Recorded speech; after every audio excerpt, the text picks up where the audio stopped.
Oh, hi. Didn't see you there. You caught me thinking about assessing personal property, which is what we'll be covering today on Cards Life 101. I'm Ryan Robinson.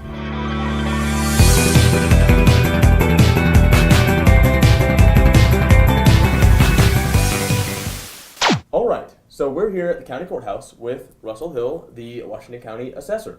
How are you doing, Mr. Hill? Hi, doing great. So, for the students that don't know, what is a personal property assessment? Well, personal property is, we have basically two types of property, real estate and personal property. Personal property is really anything that can be easily moved. So for most people, it's going to be a car, a truck, a vehicle, trailers, sport utility vehicles, four-wheelers, motorcycles. All right. So that also horses, livestock, chickens, eggs. I never even heard of a personal property assessment before just maybe a few months ago. Yeah. So or when you turn 16 and you have to get your driver's license and then you have to get your car tags, right? Yeah. So, like, for a student that doesn't know, why does someone have to go and do that? Well, it's a state law. Everything that the assessor's office does, we're mandated by state law. And so property taxes is used, we use that as a base to help fund our school, namely our schools. Schools get about 82% of all the property taxes of that piece of that pie. Then the cities and the county, and then a little bit goes to the roads and the library. So with property taxes, it's your vehicles or anything that can move that has value. It's called ad valorem taxation, and it's based off your millage rate and then the value that we put on it. And so what the assessor's job is we have to discover the property. We have to find the person who is going to be responsible for paying the taxes, which is usually the owner, and then we put the value on it. For a student going into the adult world, right? How would they go through and assess their personal property? Okay. Well, we have four. There's a couple of options you can do. We do have 4 locations in Washington County you can go to. We have an office at Lincoln at the Department of Motor Vehicles. We have one at Fayetteville on Razorback Road at the DMV, and Springdale at the DMV in Springdale, and then also the Washington County Courthouse. Okay. So you can go into any one of those 4 locations and you can assess. It doesn't cost anything to assess. It's simply you're just saying, this is me, this is where I live, so that gives us your taxing district, and then wherever you live determines your millage rate, whatever the millage rate there, which is set by the city, the school district, and the county.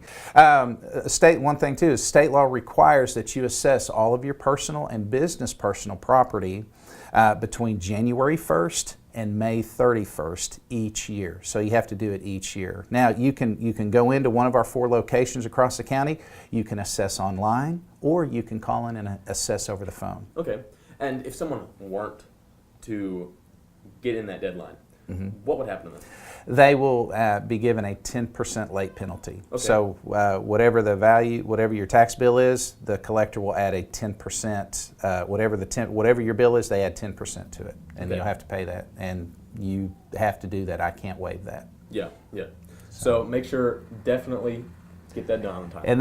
And where people mess up and they don't know about is and it's fine if your tags are due before May, because most people will come in and they'll assess, make sure their taxes are paid, and then get their tags renewed. Yes. It's the people whose tags expire after May 31st that seem to be the ones that get penalized often, because you only go in when your tags are due. Yeah. But you need to assess before then. And the reason they do that is so that the city, the schools, and the county can have their budget projections, because we have to have those done by August. The deadline to pay your property taxes is October 15th. Okay. And that's each year. Starting with January to May, you have to get it assessed. And regardless of when your tags expire. Okay. And then after that, you have to pay the actual tax by October 15th. Yes, and you're paying a year behind. Okay. That's the other thing too that mixes people up a lot, because again, these are budget projections that the schools are counting on this money, the cities and the counties, and so we do everything a year behind. So my job is to go out, find it, put the value on it, and then the cities, the schools, and the county, they make their budgets for the following year on that. And so actually they're spending the money a year behind, so that way they know it's there. Okay. So this money is going to a good cause, schools.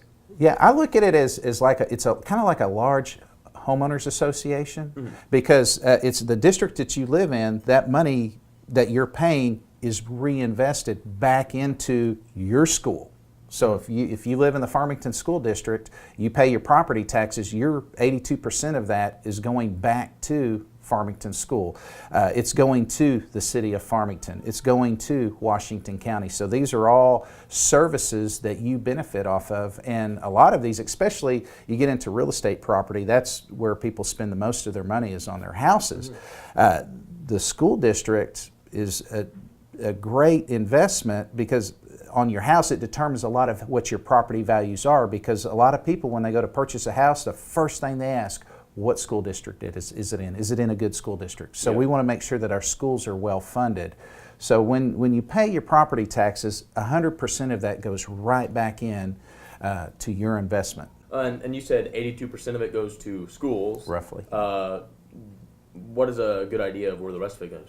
7% goes to the cities, 9% to the county, and then you've got like 1 point something percent that goes to the roads and to the library. We talked about what happens if you don't get your property assessed on time. What happens if you don't pay the tax after your property is assessed? Another 10% late, Another 10%. another Okay, 10% penalty on top of that. That can go, if you let that go. Now, if it's for your tags, they're not going to let you renew your tags. And so that's how we enforce that. You won't be able to renew your tags if you don't pay your property taxes. Okay. When it comes to your real estate, it takes a number of years, but eventually they'll put a lien on your property and it will go up for auction. Okay. But that takes a number of years for that to happen. Yeah. Okay. So definitely get that stuff done. And they stack, the two stacks. So if you get, you're late on the deadline for the assessment and going, you to get a taxes, 10%. So Yeah. that's 20% overall. Yes. Okay. So yeah, definitely get it on time. You can, when you're assessing your vehicle, you can ask for a text or email reminder so you don't forget. And we send out thousands of text messages and emails to remind people about the deadline to assess is coming up. Yeah. So you can do that, and you can do it anytime. So that'd be a great thing for any students going out there that can get distracted very easily, is to have a text reminder on their phone. To definitely keep up with that, unless you pay 10% to 20%. Unless you just want to give the government more of your money. Oh, there you go. Not many people want to do that.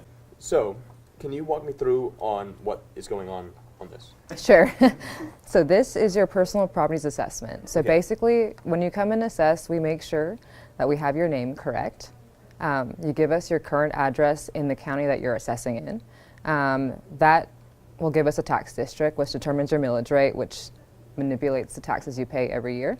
And then we go through and make sure we have every single thing that you own, vehicle-wise, personal property. So it's all listed out, the year, make, and model of the vehicles, and then an assessed value for each vehicle. Okay.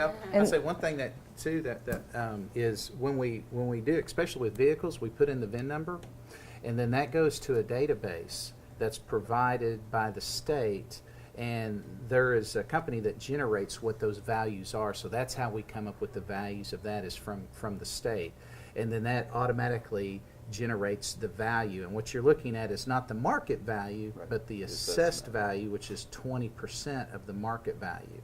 And then so it just takes each one of those totals, it adds it up at the bottom, and then so that's my total assessed amount.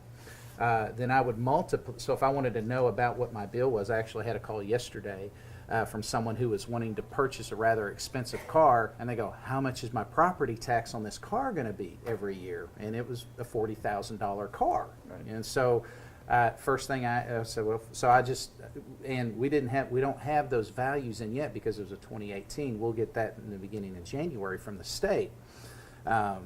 So I just said, well, we'll be real conservative. I'll put in 40,000. Where do you live?